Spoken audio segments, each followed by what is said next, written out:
There's this phenomenon that's extremely prevalent yet completely boggles the mind, and that is Arab normalisation with Israel. For many decades now, the Arab states, which obviously are run by dictators, have been getting closer and closer to an entity that by all means is the natural enemy of any state in the region. So, to discuss this seemingly insane phenomenon, I'm joined in this two-part series by Dr. Maha Azzam. Dr. Maha Azzam received her DPhil from Oxford University in the study of Islamist movements in the Sadat era in Egypt.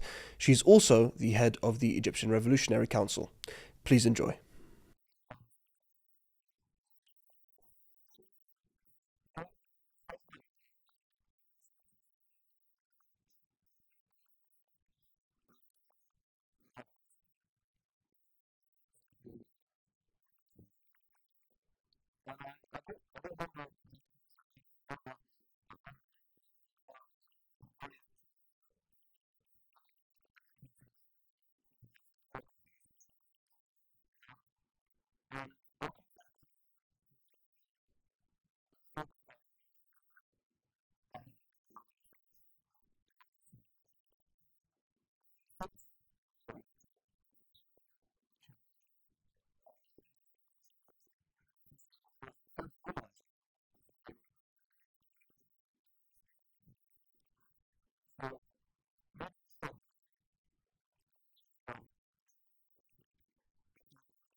Well, Egypt has always been considered a leading state in the region in terms of its geographic position, its political position, its potential both economically and socially in being if you like, a powerhouse in the region.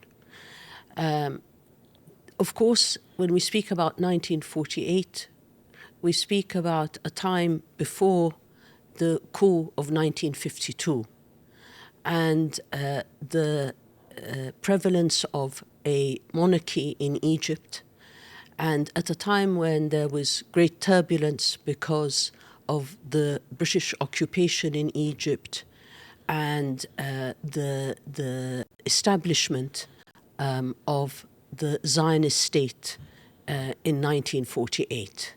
So there is often a kind of confusion about where Egypt was politically on the map in 1948 and where it saw itself and the region saw it post 1952 with the rise of Arab nationalism, with the rhetoric of Nasser and so on. But in 1948, at the time of the establishment of the Zionist state, and following the partition of Palestine on the behest of the United Nations and British machinations, the reality was that Egypt, after the fall of the caliphate, was in many ways in turmoil, both as a society and politically. The Muslim Brotherhood at the time was a very important player on the ground as a social and political movement. And they took up the cause of Palestine first and foremost before anyone else, to defend the rights of the Arabs and the Palestinians to the land. They were the ones who sent fighters to Palestine. And in reality, the Arab armies and the Arab states surrounding Palestine failed to really take up a proper and called for role at the time. So in 1948, Egypt, in a sense, did not play the major role that it should have played because it was politically in turmoil, as I've said, and because it had a limited kind of space for social movements and political parties to maneuver. And first and foremost among those, because there was some kind of political space, those that moved were from among the Muslim Brotherhood. thereafter the partition, after the establishment of the state in 1948, we see a failure all round in terms of the exodus of the Palestinians because of the massacres that happened, like Deir Yassin, and the refugee issue becoming a major issue, and the Arab states really being unable or unwilling to really confront the Zionist onslaught in Palestine at the time. And after the coup, we had a rise of a particular form of Arab nationalism with the highly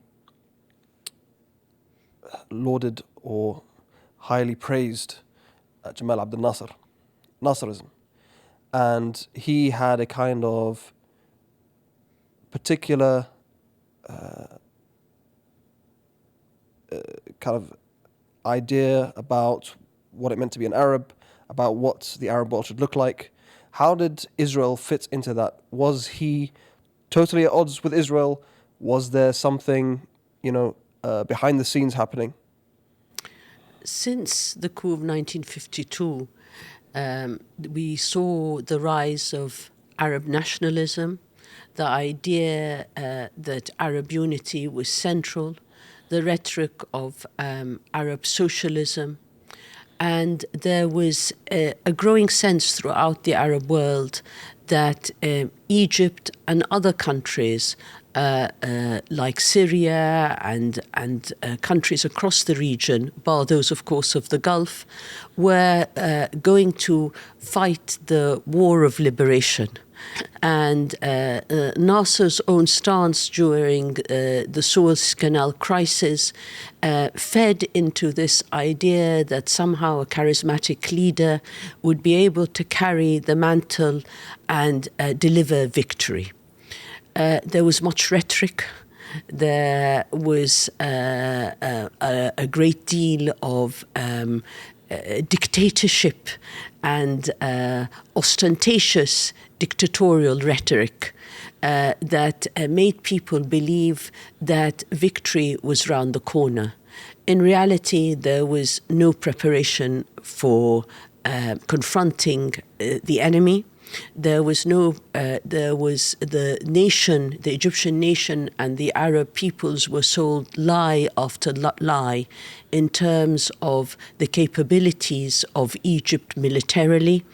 And ultimately, we had an officer class in power that could neither deliver militarily, politically, or economically to the nation. And we saw one of the worst military disasters in the region in 1967 with the occupation of Sinai, the Golan Heights, and East Jerusalem. And what we discovered over the years and decades is that the Arab peoples were sold the lie both of socialism, of victory against Israel, and of unity. In reality, these remain aspirations, I believe, of the majority of the Arab peoples. But in Nasser and in subsequent Egyptian leaders, and of course Arab leaders, none of them were really focused on these goals. They were focused on the goals of survival of their regimes and of keeping their populations under control. That brings me on to one of the events that undermines the narrative about Arab unity, which is that in the 60s, the Egyptians were kind of at war with the Saudis in Yemen, as far as I understand it. What were the Egyptians doing in Yemen as opposed to figuring out how to deal with the situation on their border? I think in reality, again, like a lot of dictators before him, Nasser wanted to occupy his army with conflicts that really were detrimental to the nation and to neighboring nations. The idea that somehow Nasser and socialist, in quotes, Egypt was, an alternative to the monarchies of Saudi Arabia and the Gulf, and it was there to defend, some kind of vision of socialism, and in some ways its relation with the Soviet Union at the time was also key for Egypt. All this was, in a sense, part of the play, the game that Nasser was playing both in Yemen, that cost the lives of Egyptian soldiers, of many others as well, and really just was a game of manipulation. This is not in defence of the monarchies of the Gulf, but it was a game of manipulation where you had a presidential socialist system in Egypt countering the archaic Gulf states and their monarchies. In both instances, they both proved themselves to fail their nations. One in the 60s and ongoing now, the system in Egypt, and of course those of the Gulf as well. They were neither the guardians of a different system that could deliver either.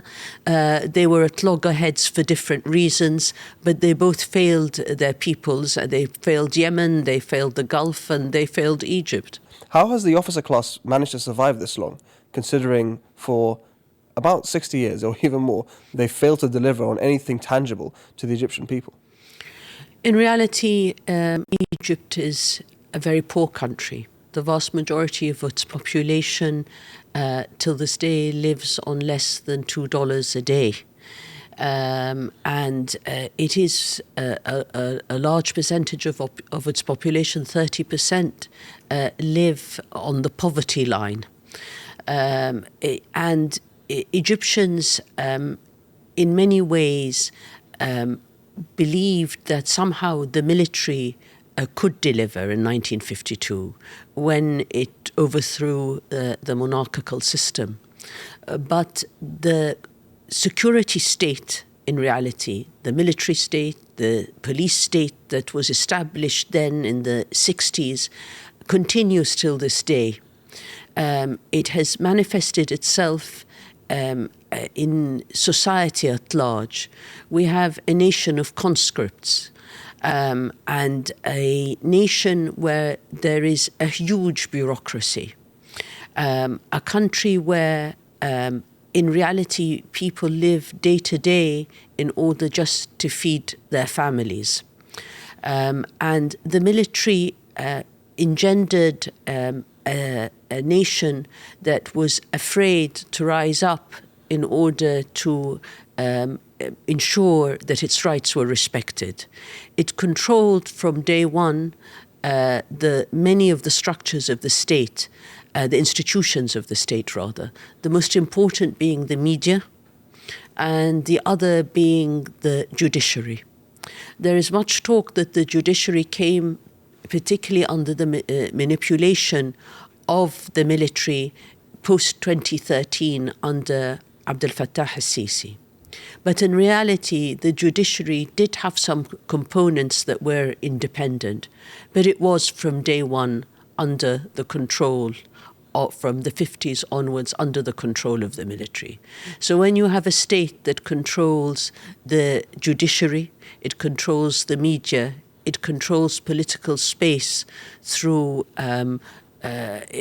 arrests, through a security system, through intelligence, it is very difficult to rise against that state. There have been numerous attempts, small and large, particularly in 2011, to do so.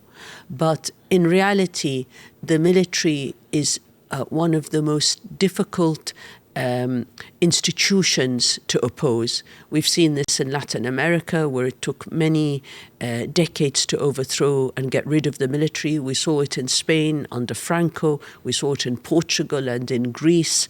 And therefore, the Arab world, in some ways, is no different. It may be taking a bit longer, but I believe the change will happen. I'd like to go back to normalisation. The normalisation between Egypt and Israel occurred in 1974. After Egypt, some say won, some might disagree, but they fought a war, the Yom Kippur War, and they regained back Sinai. Now, Sadat is blamed for this, what some would call a great betrayal. But was this the first time that Egyptians and maybe Arabs sought normalization? Was there any talks behind the scenes whilst Jamal Abdel Nasser was still around, or was it just simply a development post 1973? No, I think Jamal Abdel Nasser, as we've said, raised the level of rhetoric and narrative against Israel. But in reality, Egypt was never in a real position to fight a war with Israel. The preparations and the strategy was not there. Even the vision was not there. But post-67, I think that defeat laid the ground for subsequent surrender. And I see Camp David and what Sadat did as that subsequent surrender.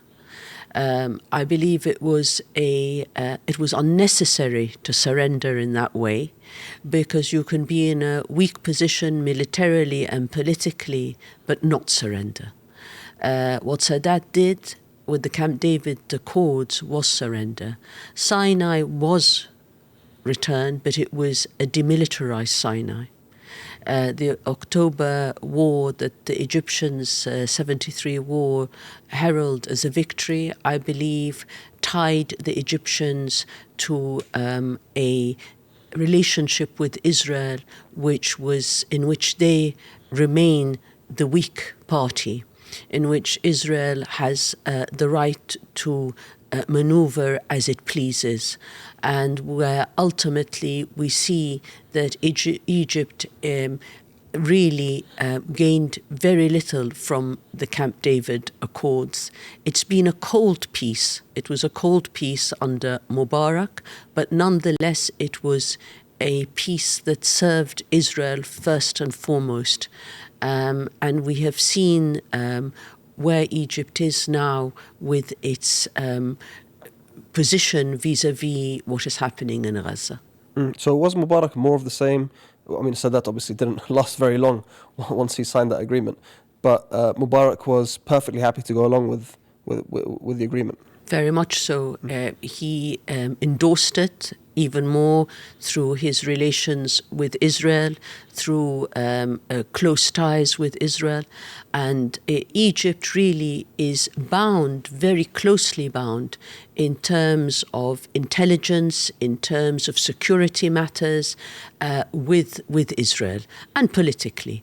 In a sense, Egypt lost what independence it had through the Camp David Accords and through the period of the Mubarak regime and today.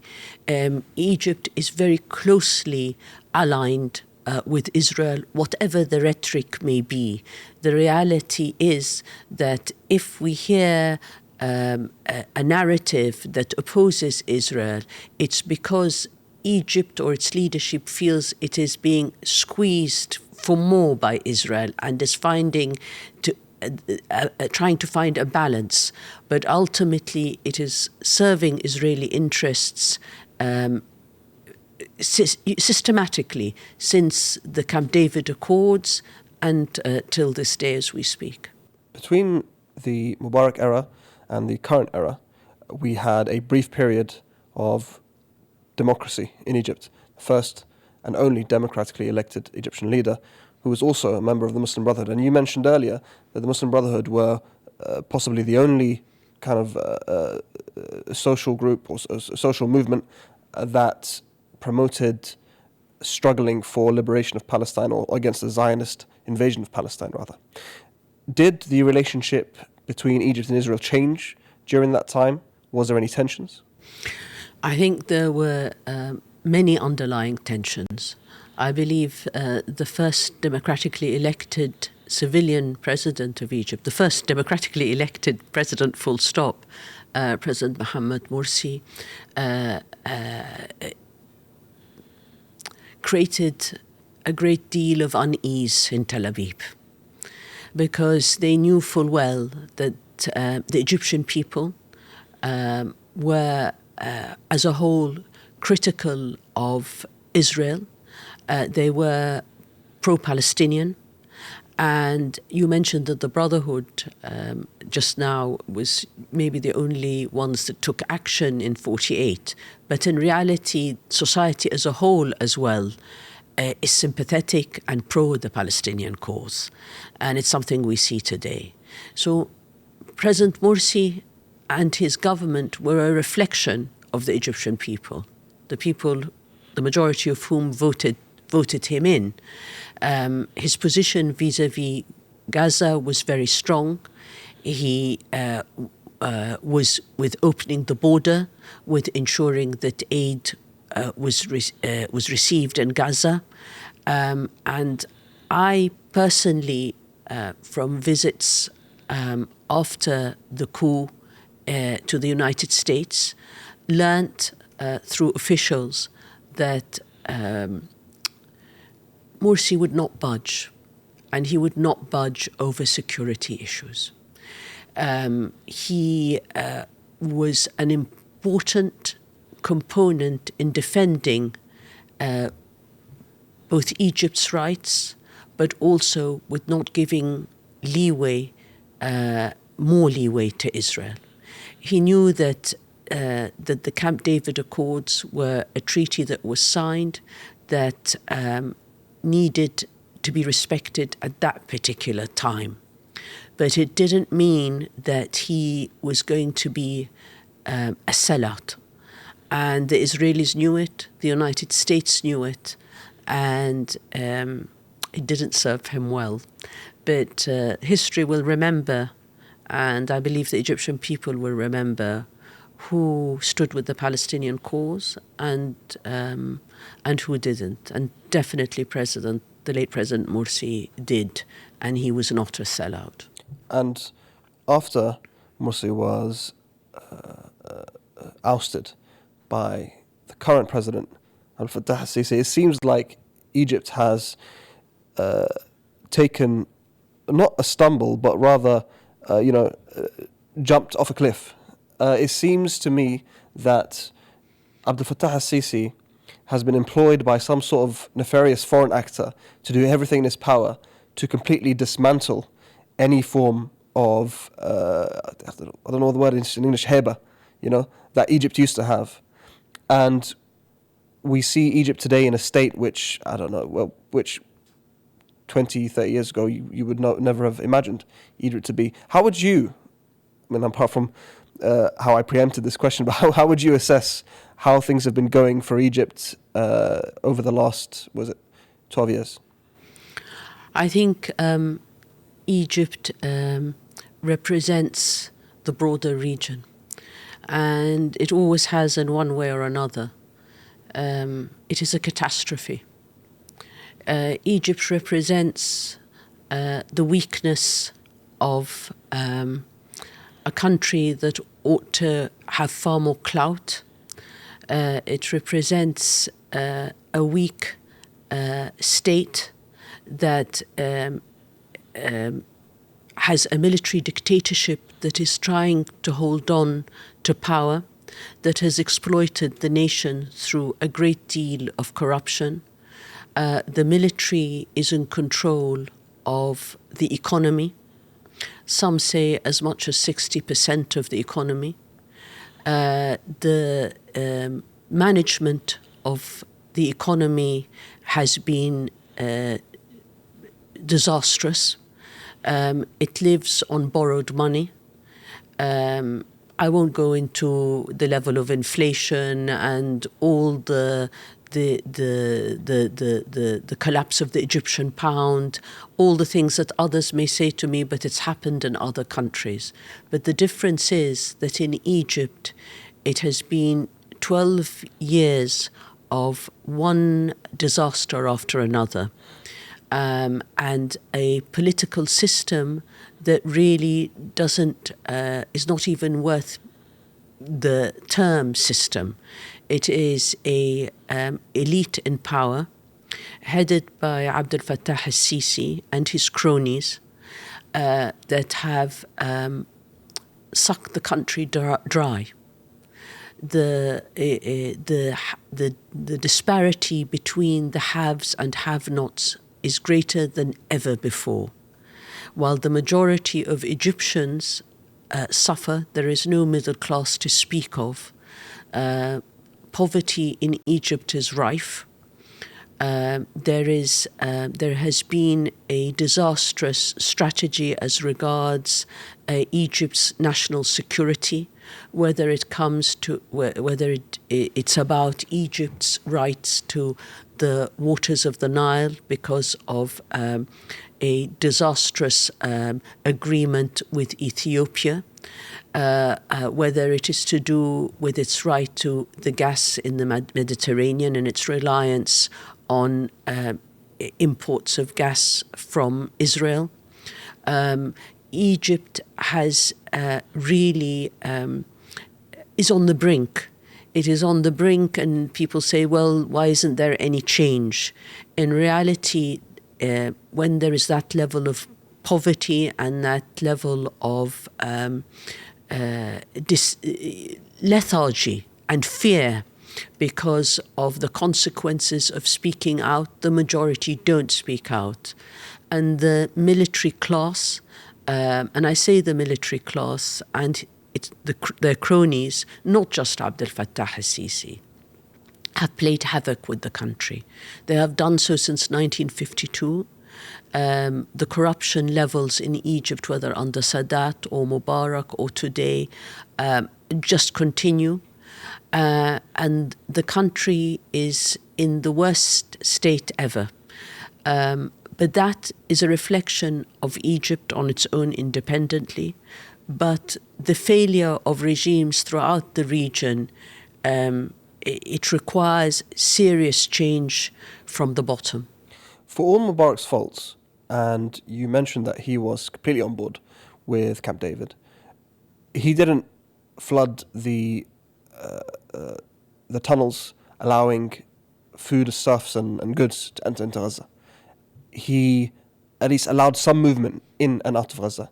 Yet here today, we have a president, Abdel Fattah al-Sisi, who's completely blocked off kind of aid and goods going into Gaza, whether it's flooding the tunnels, destroying the networks, whether it's the smuggling tunnels, whether it's blocking off the access for people to go in and out through the Rafah crossing. What's made that? What's spurred on that change? Why is Abdel Fattah al-Sisi so much more brutal towards the Palestinians of Gaza than his predecessors? Probably because he is in tandem with Israel and increasing Israeli brutality. Israeli brutality was always there. The blockade in one form or another on Gaza was always there.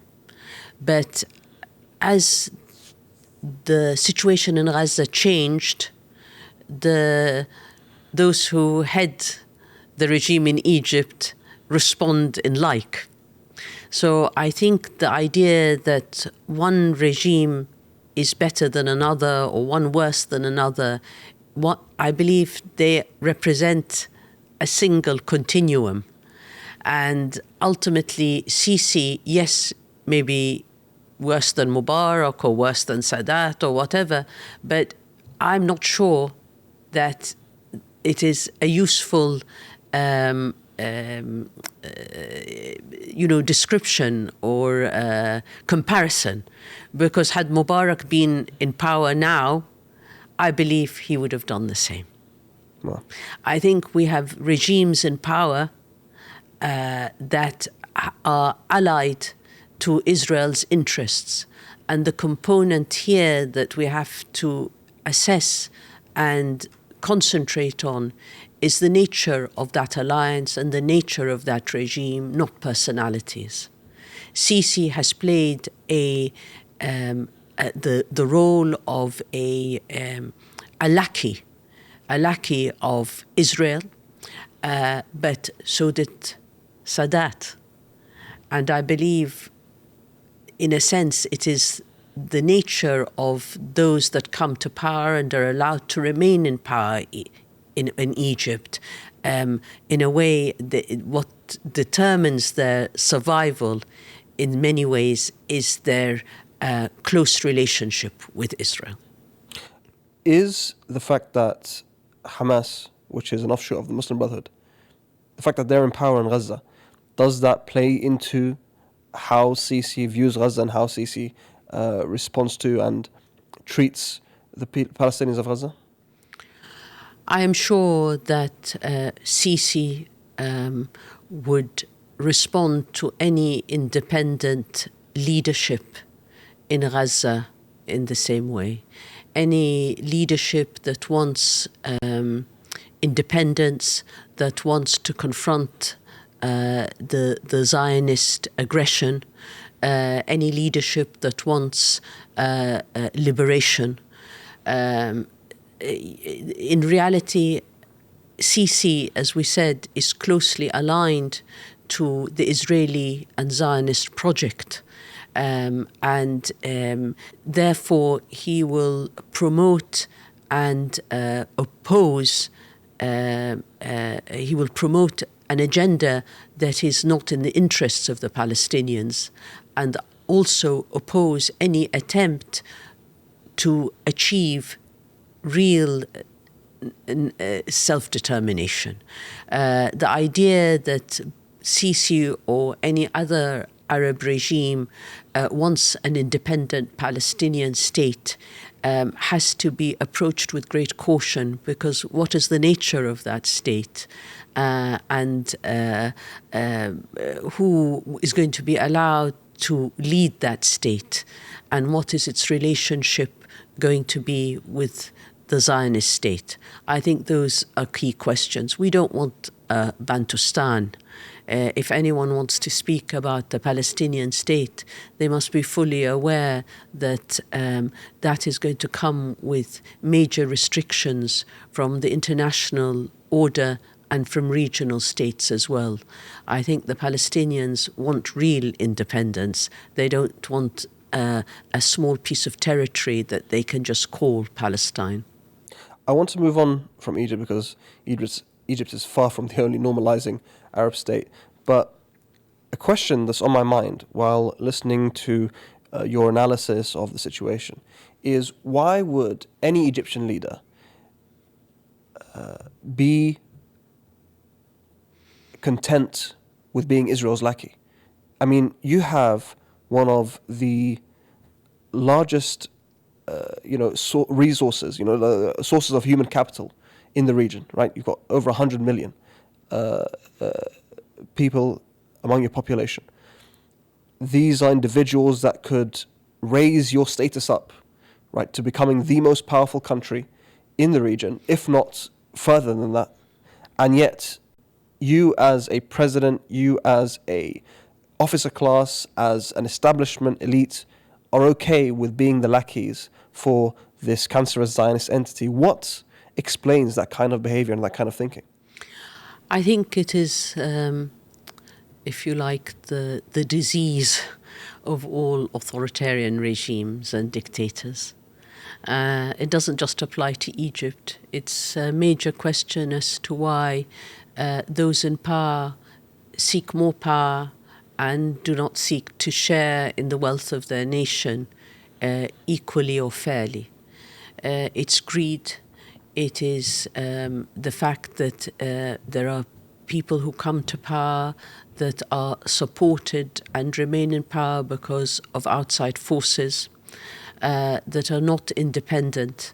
And the reality is the history also of our part of the world. Despite the idea that we are independent states, I believe we still remain colonized. Colonized politically and colonized culturally. And therefore, those that are at the helm of Egypt and the helm of other Arab states really represent the continued occupation, if you like, of our part of the world.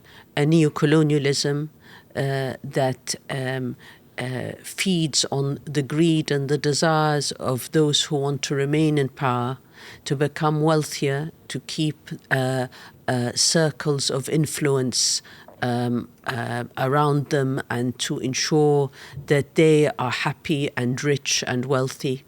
That is the case in Egypt and in other parts of the world, particularly in our region. And until there is a real response to that comes from the bottom up, and from different, even from different classes and different sectors of society, then this situation will continue. Yes, we are a nation in Egypt of over 100 million, and there are millions across the Arab world that have suffered from these lackeys in power, from the greed of these lackeys, from their policies of imprisonment and torture of anyone who speaks out, and the killing and murder of innocent people who speak out. But unless there is organized resistance to those in power, then they have a free rein to do as they wish with their societies, and to forge alliances that are harmful and are in the interests of ultimately a poison in the middle of the Arab world, a poison that is Zionism, a poison that I believe, as we have seen in the last few months and weeks, more and more people across the world recognizing the danger of Zionism and the ugly features of Zionism that have promoted the killing of innocent people, that has promoted the killing of and genocide of a population in Gaza, and the killing and of children, of babies. And that has thousands upon thousands, and that has initiated a response worldwide. Now, it's time that people in our part of the world, in Egypt and across the Arab world, also wake up to that realization that that poison in our midst, and I'm not talking about the Jewish people, so that I'm not misquoted, I'm not accused of being anti-Semitic. We are Semites ourselves. I'm talking about an ideology that is dangerous, an ideology that exists in Palestine, but has spread its tentacles to other parts of the region. And that Zionism is a form of fascism. It represents itself as apartheid in Palestine, and it needs to be fought. It needs to be fought ideologically, and the peoples of the region need to also stand up to those leaders that have been protecting that ideology and allowing it to flourish, and allowing it ultimately to threaten not only the Palestinians, but its expansionist aspirations go beyond Palestine. Considering what you just told me about how evil and how destructive and genocidal this Zionist entity has become, not that it hasn't been like that from the beginning, from the first day, but we're currently at a stage where we've seen the official count is over 53,000 dead. It's possibly upwards of 200,000 at this point. And these countries that have normalized, such as Egypt, such as Jordan, and others that are in the periphery, somehow it doesn't seem that they see the dangers that this entity poses to them. For example, in Egypt, should the people in Palestine, people of Gaza, be forced into Sinai, that creates all sorts of problems for the Egyptian administration. The least of which is now you have a population of Palestinians who want to go home, who you're not allowing to go home, and who you can't control what kind of resources they get access to from from the Red Sea, for example, because Sinai is quite large. It's not Gaza, it's much easier to smuggle things in. So it could cause some really great problems for Egypt and for Jordan, for example. Why have they not used the normalization card as some sort of leverage? Why don't they, for example, say, okay, we need you to stop, we need you to calm this down, otherwise we will have to rip up our agreement? It's a very good question, because in reality they haven't used any leverage. They're sitting scared, and Egypt doesn't want the Gazans in the Sinai. Sisi said they can go to the Negev. He knows the consequences and the dangers of that, although everything is open to discussion and bribes. So he can say that, but we don't know what may come next. In reality, both Jordan and Egypt, its leadership, is inept. It is all it seeks is to maintain good relations as much as possible with Israel in order that it remains in power. It's Egypt, the Israelis and the Americans have a noose, and the Gulf states have a noose round the neck of these leaders, whether in Jordan or Egypt. They can only maneuver so much because their priority is to remain in power. Their priority is not to do what is beneficial either for their peoples or for the Palestinians. They have complete disregard to the rights of their peoples and to the rights of the Palestinians. And this is the problem with dictatorship.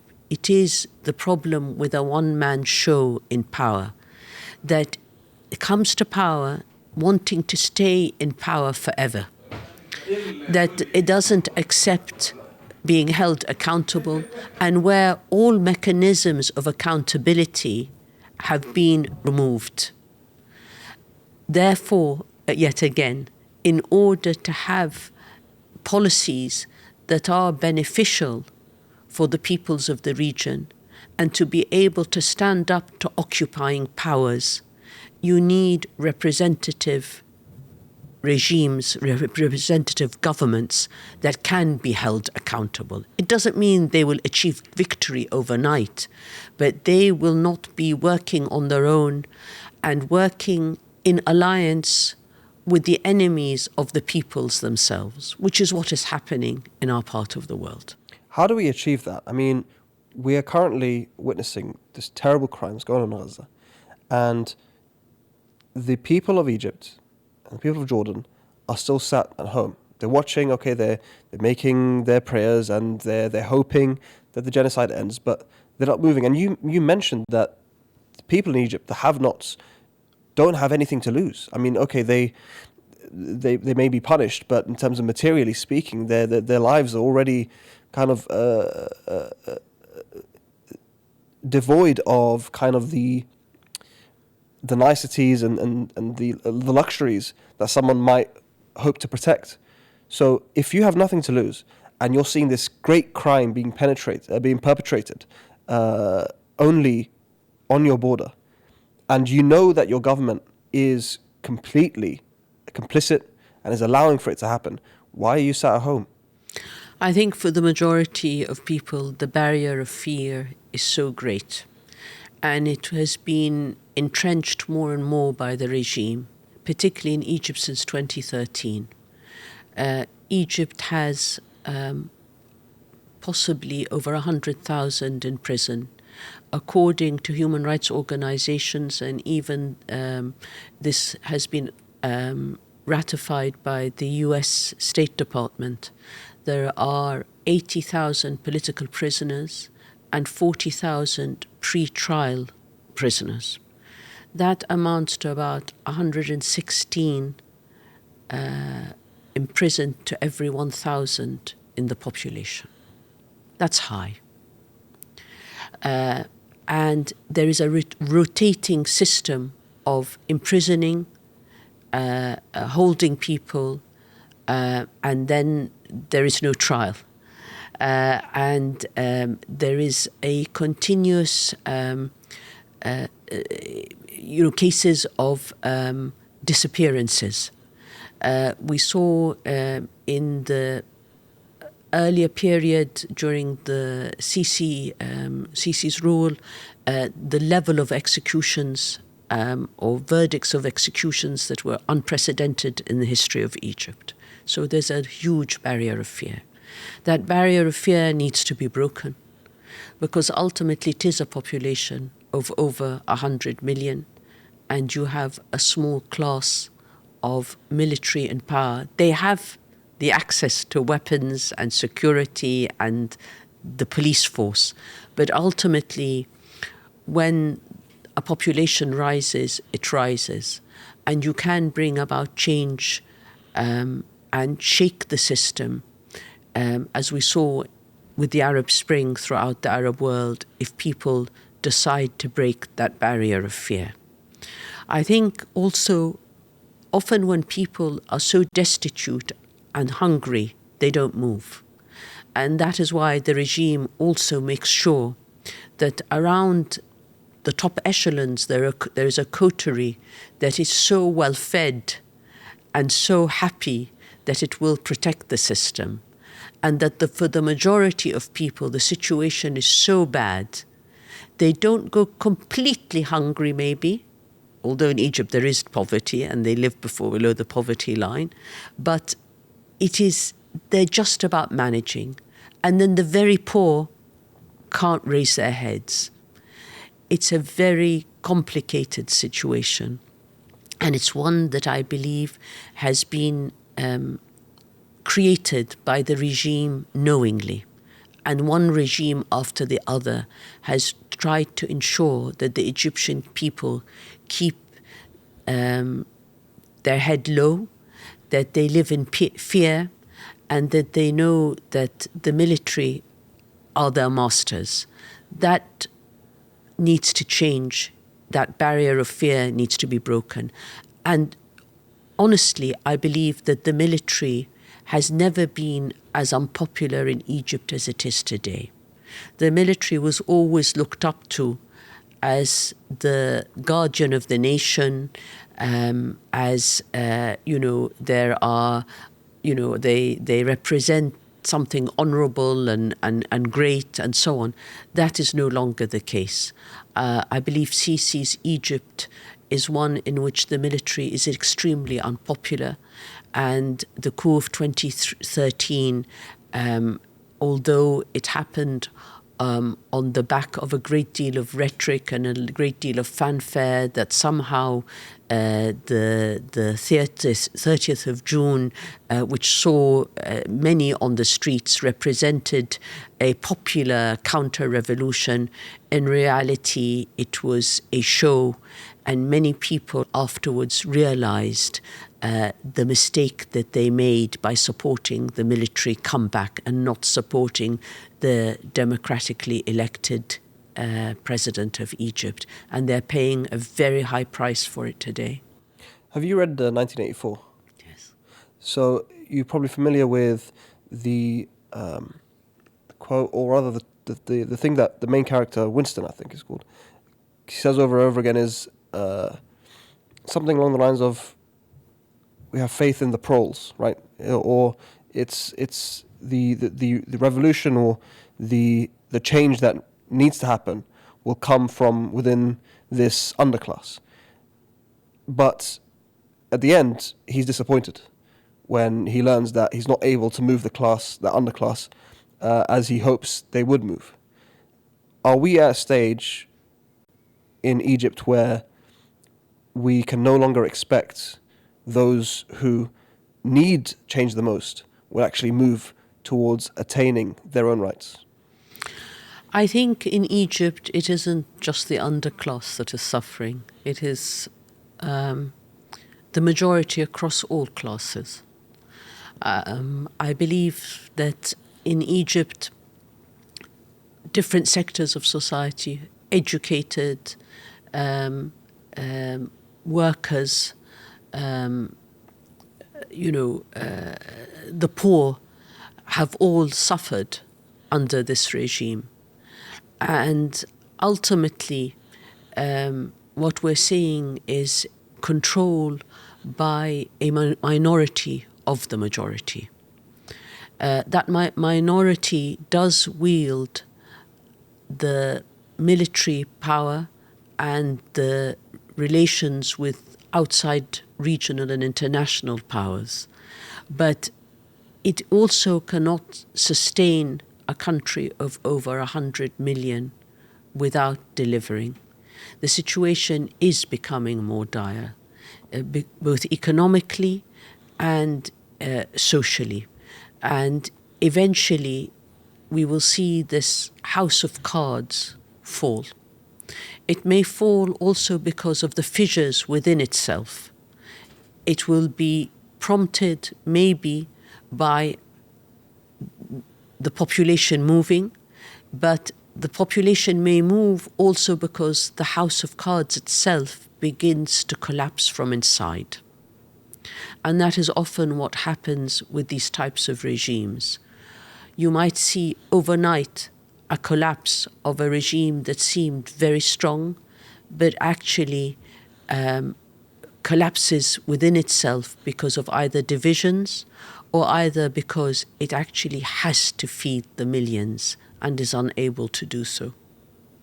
Are there any cracks showing in the officer class in terms of their views on what's going on in Gaza and Egypt's role? Are there any members of that class that have a beating heart and may either do something or have said something that shows that there are some members who actually want to help Gaza and they believe that it's gone too far? It's difficult to say. There is some talk that Sisi has had to up the rhetoric, particularly lately, precisely because there are those in the military that do not want to seem like a complete sellout. Now, is that coming from a genuine place, or is it because they fear the danger in terms of appearing as if they have completely sold out? It's difficult to say. But I think it's also being too hopeful to assume that the military class will in itself want to change Sisi at this precise point. For 13 years, they have, on the whole, stood with them. He has maneuvered very well. He keeps removing some generals and putting others. There's a kind of chess game going on constantly. So yes, he's able to control the situation.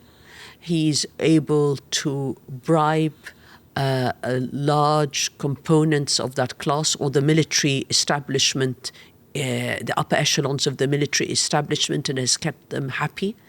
Therefore, I would be skeptical in terms of thinking that there is any kind of widespread opposition to his policies. But change can happen from a few succeeding against the military elite. This is how a coup happens, unexpectedly. This is something we can't predict. And is it necessarily in the interest of the Egyptian people to see another coup that reinforces the military state. Some would say that a coup from among people within the military, from those within the military that are want to change and see the harm that Sisi has brought about, could be an opening to some degree of political opening up, some degree of stepping back of the military from the control of the economy. But this is all speculation. In terms of the future of Egypt, you spoke about what needs to happen. You've spoken about why it needs to happen. Now, in terms of how it can happen, a lot of the leaders of social movements are in prison or in the ground, as you mentioned earlier. Is there a source of new leadership from within Egyptian society today that can possibly change the tide? I believe that each generation does produce a new leadership, a youth that want to see a different world. Again, in the case of Egypt, because of the level of political control, the fact that we don't have a free media, the fact that we have journalists in prison, the fact that even social media, those who speak out on social media are picked up, those who may be running a blog are picked up. It is very difficult to see how things may manifest themselves over the months and years to come. But clearly, each generation, particularly after, I believe, the Arab Spring, will have aspirations for itself and for society, both in Egypt and across the Arab world.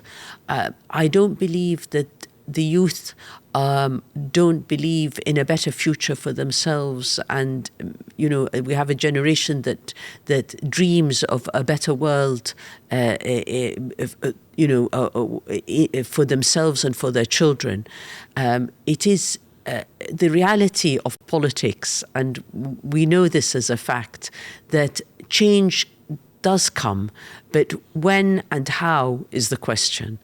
In the case of Egypt and the case of the Arab world, I believe that we have lived with the scourge of dictatorship and authoritarianism for a very long time. And ultimately that system is very old. Even the people who lead it are old. And they are going to either die or be removed in one way or another. And what comes after provides an opening and the potential, but it is up to the youth of our region to organize, to strategize, and to forge a different future for themselves. It's not going to be handed to them by the regimes in power. They have to rid themselves of these regimes that are old and archaic and brutal. And the youth of our region are the ones who suffer under that brutality more than any other.